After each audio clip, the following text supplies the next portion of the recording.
जय हिंद साथियों, स्वागत है आप सभी का आपके अपने YouTube चैनल अभ्यास गंगा में। आज की क्लास में हम देखेंगे हिंदी के 50 महत्वपूर्ण प्रश्नों को। ये वही प्रश्न हैं जो एग्जाम में बहुत ही ज़्यादा पूछे जाते हैं। यह क्लास सभी प्रतियोगी परीक्षाओं के लिए महत्वपूर्ण है। तो चलिए क्लास को स्टार्ट करते हैं।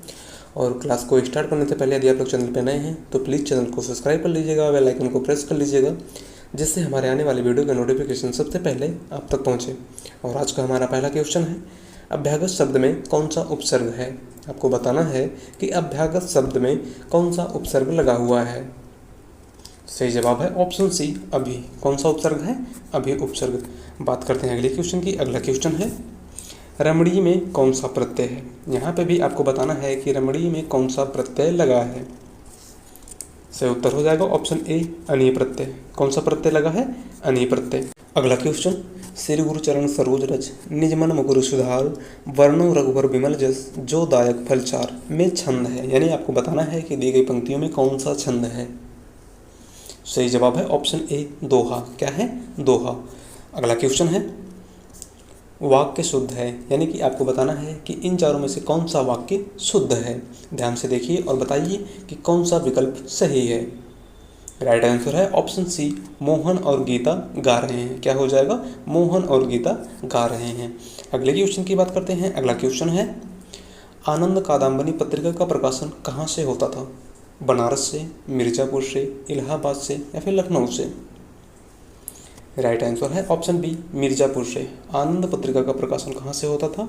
मिर्ज़ापुर से। इसके संपादक कौन थे? तो बद्री नारायण चौधरी प्रेमघन। कौन थे? प्रेमघन। याद रखिएगा। अगला क्वेश्चन है, आदिकाल की रचना है। सही जवाब है ऑप्शन डी, खुमान रासो। आदिकाल की रचना कौन है? खुमान रासो। बात करें इसके लेखक की तो इसके लेखक हैं दलपत विजय। कौन हो जाएंगे? दलपत विजय। ठीक है। अगले क्वेश्चन की बात करते हैं। अगला क्वेश्चन है, आचार्य रामचंद्र शुक्ल का निबंध संग्रह है। माटी का फूल, चिंतामणि, क्षण बोले कण मुस्काए या फिर आलोक पर्व। राइट आंसर है ऑप्शन बी, चिंतामणि। आचार्य रामचंद्र शुक्ल का निबंध संग्रह कौन सा है? चिंतामणि। अगला क्वेश्चन है, रामधारी सिंह दिनकर को उर्वशी के लिए ज्ञानपीठ पुरस्कार किस वर्ष प्रदान किया गया था। महत्वपूर्ण क्वेश्चन है। आपको बताना है कि रामधारी सिंह दिनकर को उर्वशी के लिए ज्ञानपीठ पुरस्कार किस वर्ष प्रदान किया गया था। सही जवाब है ऑप्शन बी, 1972। उर्वशी के लिए रामधारी सिंह दिनकर को ज्ञानपीठ पुरस्कार कब दिया गया था?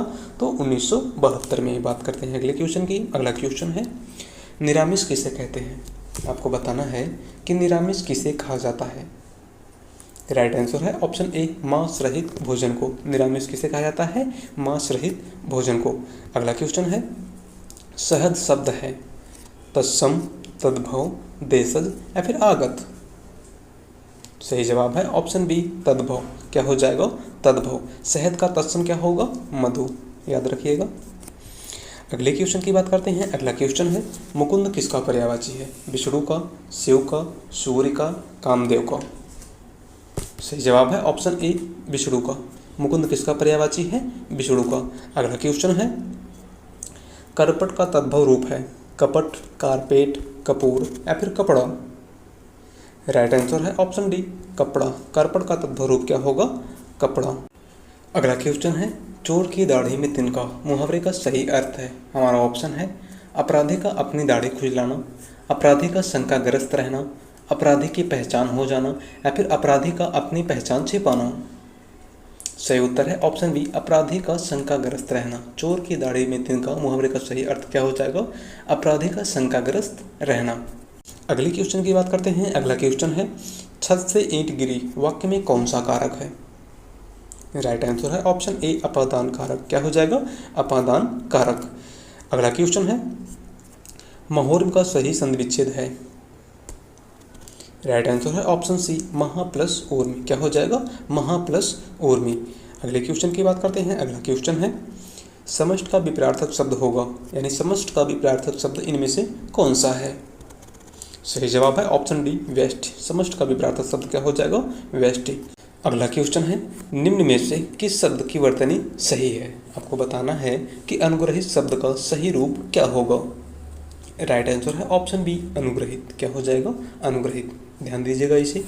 अगले क्वेश्चन की बात करते हैं। अगला क्वेश्चन है, अपेक्षा का विशेषण रूप क्या है। आपको बताना है कि अपेक्षा का विशेषण रूप क्या होगा। राइट आंसर है ऑप्शन डी अपेक्षित। क्या हो जाएगा? अपेक्षित। ठीक है। अगला क्वेश्चन है साध्वनि का उच्चारण स्थान क्या है? दंत, मूर्धा, तालु या फिर दंतालु? महत्वपूर्ण क्वेश्चन है। सही जवाब है ऑप्शन सी तालु। स्वाध्वनि का उच्चारण स्थान कहाँ से है? तालु से। बात करते हैं अगले क्वेश्चन की। अगला क्वेश्चन है अत्यंत शब्द में प्रयुक्त उपसर्ग है, यानी आपको बताना है कि अत्यंत शब्द में कौन सा उपसर्ग लगा हुआ है। सही जवाब है ऑप्शन डी अति उपसर्ग लगा है। कौन सा उपसर्ग लगा है? अति उपसर्ग। अगला क्वेश्चन है उपत्यका का अर्थ है सूर्य जिस पर्वत के पीछे से निकलता है, प्राणियों के पेट का एक अंग, पर्वत शिखर या फिर पर्वत के पास की भूमि। आपको बताना है कि उपत्यका का अर्थ क्या होता है। सही जवाब है ऑप्शन डी पर्वत के पास की भूमि। उपत्यका का अर्थ क्या होता है? पर्वत के पास की भूमि। अगले क्वेश्चन की बात करते हैं। अगला क्वेश्चन है 4 गज मलमल में कौन सा विशेषण है? संख्यावाचक, गुणवाचक, परिमाणबोधक या फिर सार्वनामिक विशेषण? राइट आंसर है ऑप्शन बी गुणवाचक विशेषण। 4 गज मलमल में कौन सा विशेषण है? गुणवाचक विशेषण। अगले क्वेश्चन की बात करते हैं। अगला क्वेश्चन है शीश का तत्सम रूप क्या है? आपको बताना है कि शीश का तत्सम रूप क्या होगा। सही जवाब है ऑप्शन बी शीर्ष। शीर्ष का तत्सम रूप क्या हो जाएगा? शीर्ष। ठीक है। अगला क्वेश्चन चौराहा शब्द में समास है कर्मधारय समास, द्वंद्व समास, द्विगु समास या फिर अव्ययी भाव समास? राइट आंसर है ऑप्शन सी द्विगु समास। चौराहा शब्द में कौन सा समास है? द्विगु समास।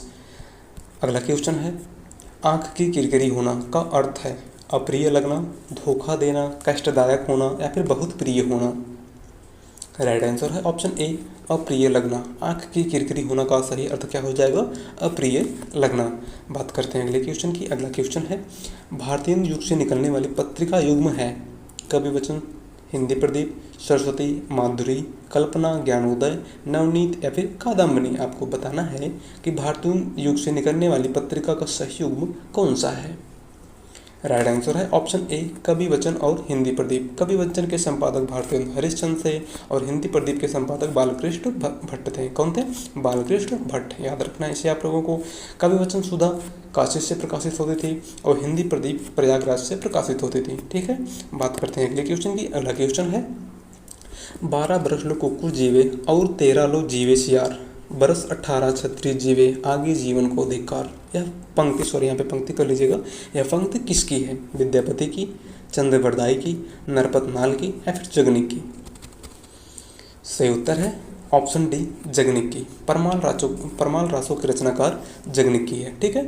अगले क्वेश्चन की बात करते हैं। अगला क्वेश्चन है सूरसागर किस भाषा की रचना है?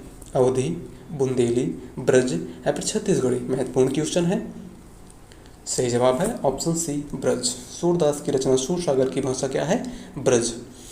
अगले क्वेश्चन की बात करते हैं। अगला क्वेश्चन है वीरों का कैसा हो बसंत कविता किसने लिखी है? सुमित्रा कुमारी चौहान ने, सुभद्रा कुमारी चौहान ने, माखनलाल चतुर्वेदी ने या फिर रामधारी सिंह दिनकर ने? यहाँ पे हमारा राइट आंसर हो जाएगा ऑप्शन बी सुभद्रा कुमारी चौहान ने। वीरों का कैसा हो बसंत कविता किसकी है? तो सुभद्रा कुमारी चौहान की। अगला क्वेश्चन है निमिष शब्द का पर्याय है प्रकाश, छिद्र, पूर्ण या फिर क्षण? सही उत्तर है ऑप्शन डी क्षण या पल। निमिष शब्द का पर्याय क्या हो जाएगा? क्षण या पल। अगला क्वेश्चन मुझसे उठा नहीं गया वाक्य में वाच्य है कृत्यवाच्य, कर्मवाच्य, भाववाच्य या फिर इनमें से कोई नहीं? राइट आंसर है ऑप्शन सी भाववाच्य। मुझसे उठा नहीं गया इसमें कौन सा वाच्य है? भाववाच्य। बात करते हैं अगले क्वेश्चन की। अगला क्वेश्चन है जिसकी पूर्व से कोई आशा ना हो के लिए एक शब्द है प्रत्याशा, अप्रत्याशित, अपरिमेय या फिर अनाहुत? महत्वपूर्ण क्वेश्चन है। आपको बताना है कि जिसकी पूर्व से कोई आशा ना हो के लिए एक शब्द क्या होगा। सही जवाब है ऑप्शन बी अप्रत्याशित। क्या हो जाएगा? अप्रत्याशित। अगले क्वेश्चन की बात करते हैं। अगला क्वेश्चन है गोधन शब्द का तद्भव है गेहूं, गाय, गोबर या फिर गोधन? सही जवाब है ऑप्शन ए गेहूं। क्या हो जाएगा? गेहूं। अगला क्वेश्चन निष्कपट शब्द का संधि विच्छेद है। यहाँ पे आपको उत्तर देना है कि निष्कपट शब्द का सही संधि विच्छेद वाला विकल्प कौन सा है। राइट आंसर है ऑप्शन ए निह प्लस कपट। क्या हो जाएगा? निह प्लस कपट। बात करें यहाँ पे संधि की तो यहाँ पे कौन सी संधि है? विसर्ग संधि। कौन सी संधि है? विसर्ग संधि। अगला क्वेश्चन है कवि और उसकी रचना का कौन सा जोड़ा सही नहीं है। यहाँ पे आपको बताना है कि कवि और उसकी रचना का कौन सा जोड़ा सही नहीं है। हमारा ऑप्शन है शिवराज भूषण, भूषण, शब्द रसायन, देव, परिमल, निराला, उद्धव शतक, भारतेंद्र हरिश्चंद्र। यहाँ पे हमारा राइट आंसर हो जाएगा ऑप्शन डी, उद्धव शतक, भारतेंद्र हरिश्चंद्र। यह गलत है। उद्धव शतक जगन्नाथ दास रत्नाकर की रचना है, ना कि भारतेंद्र हरिश्चंद्र की। ठीक है, अगले क्वेश्चन की बात करते हैं। अगला क्वेश्चन है सूरज का सातवां घोड़ा किसकी रचना है। महत्वपूर्ण क्वेश्चन है। हमारा ऑप्शन है धर्मवीर भारती, रामचंद्र शुक्ल, निराला या फिर सुमित्रा नंदन पंत। राइट आंसर है ऑप्शन ए, सूरज का सातवां घोड़ा किसकी रचना है? धर्मवीर भारती की। बात करते हैं अगले क्वेश्चन की। अगला क्वेश्चन है कौन सा शब्द भिन्न अर्थ और प्रकृति का है? चिरंतन, शाश्वत, सनातन या फिर अधुनातन। राइट आंसर है ऑप्शन डी, अधुनातन। क्या हो जाएगा? अधुनातन। इसका अर्थ आधुनिक या फिर नया होता है। अगला क्वेश्चन है मेरी भवबाधा हरो राधा नागरी सोए, जा तन की झाई पर श्याम हरिद्युति होए, उपयुक्त दोहे में कौन सा अलंकार है? राइट आंसर है ऑप्शन सी और डी। क्या हो जाएगा? सी और डी। यहाँ पे श्लेष और रूपक अलंकार दोनों है। अगले क्वेश्चन की बात करते हैं। अगला क्वेश्चन है गौशाला में कौन सा समास है। अब यहाँ पे बताना है कि गौशाला में कौन सा समास है। सही जवाब है ऑप्शन ए, तत्पुरुष समास। गौशाला में कौन सा समास है? तत्पुरुष समास। अगला क्वेश्चन और महत्वपूर्ण क्वेश्चन, कई बार एग्जाम में पूछा जा चुका है। देशभक्ति में कौन सा समास है? द्वंद्व, कर्मधारय, तत्पुरुष या फिर द्विगु। राइट आंसर है ऑप्शन सी, तत्पुरुष समास। देशभक्ति में कौन सा समास है? तत्पुरुष समास। अगला क्वेश्चन है प्राग ऐतिहासिक में किस उपसर्ग का प्रयोग हुआ है। यहाँ पे आपको बताना है कि प्राग ऐतिहासिक में कौन सा उपसर्ग लगा हुआ है। राइट आंसर है ऑप्शन ए, प्राक। क्या हो जाएगा? प्राक। अगला क्वेश्चन है तुलसीदास किसकी कविता है? मुक्तिबोध की, अज्ञेय की, हरिवंश राय बच्चन की या फिर सूर्यकांत त्रिपाठी निराला की। राइट आंसर है ऑप्शन डी, सूर्यकांत त्रिपाठी निराला की। तुलसीदास किसकी रचना है? तो सूर्यकांत त्रिपाठी निराला की। बात करते हैं अगले क्वेश्चन की। अगला क्वेश्चन है बहिष्कार का संधि विच्छेद क्या है? सही जवाब है ऑप्शन सी, बही प्लस कार। क्या हो जाएगा? बही प्लस कार। यहाँ पे कौन सी संधि है? तो विसर्ग संधि है। ध्यान दीजिएगा आप लोग। अगला क्वेश्चन है वैदेही वनवास किसकी रचना है। महत्वपूर्ण क्वेश्चन है। हमारा ऑप्शन है अयोध्या सिंह उपाध्याय हरिओद, रामधारी सिंह दिनकर, मैथिली शरणगुप्त या फिर श्रीधर पाठक। राइट आंसर है ऑप्शन ए, अयोध्या सिंह उपाध्याय हरिओद। वैदेही वनवास किसकी रचना है? तो हरिओद की। बात करते हैं अगले क्वेश्चन की। अगला क्वेश्चन है निम्न में से संयुक्त व्यंजन कौन सा नहीं है। सही जवाब है ऑप्शन ए, या जो है अर्धस्वर या फिर अंतःस्थ व्यंजन के अंतर्गत आता है, ना कि संयुक्त व्यंजन के। ठीक है, अगले क्वेश्चन की बात करते हैं। अगला क्वेश्चन है मृत्युंजय पद में कौन सा समास है? द्विगु, कर्मधारय, बहुव्रीहि या फिर द्वंद्व। राइट आंसर है ऑप्शन सी, बहुव्रीहि। मृत्युंजय पद में कौन सा समास है? बहुव्रीहि। अगला क्वेश्चन है अलंकार में किस उपसर्ग का प्रयोग है? राइट आंसर है ऑप्शन डी, अलम। क्या हो जाएगा? अलम। अगला क्वेश्चन अत्यधिक का विलोम क्या है, यानी अत्यधिक का विलोम शब्द कौन सा है? सही जवाब है ऑप्शन ए, अत्यल्प। अत्यधिक का विलोम क्या हो जाएगा? अत्यल्प। अगले क्वेश्चन की बात करते हैं। अगला क्वेश्चन है संकल्प शब्द में कौन सा उपसर्ग है? महत्वपूर्ण क्वेश्चन है। हमारा ऑप्शन है सम, सक, सन या फिर शंक। राइट आंसर है ऑप्शन ए, सम। संकल्प में कौन सा उपसर्ग लगा हुआ है? सम। अगला क्वेश्चन और आज का लास्ट क्वेश्चन, मुझसे खड़ा भी हुआ नहीं जाता, इस वाक्य में वाच्य होगा भाववाच्य, कर्मवाच्य, कृत्यवाच्य या फिर अन्य। राइट आंसर है ऑप्शन ए, भाववाच्य। क्या हो जाएगा? भाववाच्य। तो आज की क्लास में बस इतना ही। और यदि आप लोग चैनल पे नए हैं तो चैनल को सब्सक्राइब कर लीजिएगा। वीडियो पसंद आई हो तो वीडियो को लाइक कर दीजिएगा। और आप लोग जरूर बताइएगा कि आप लोगों ने 50 में से कितने सही किए। मिलते हैं एक नए टॉपिक के साथ। धन्यवाद।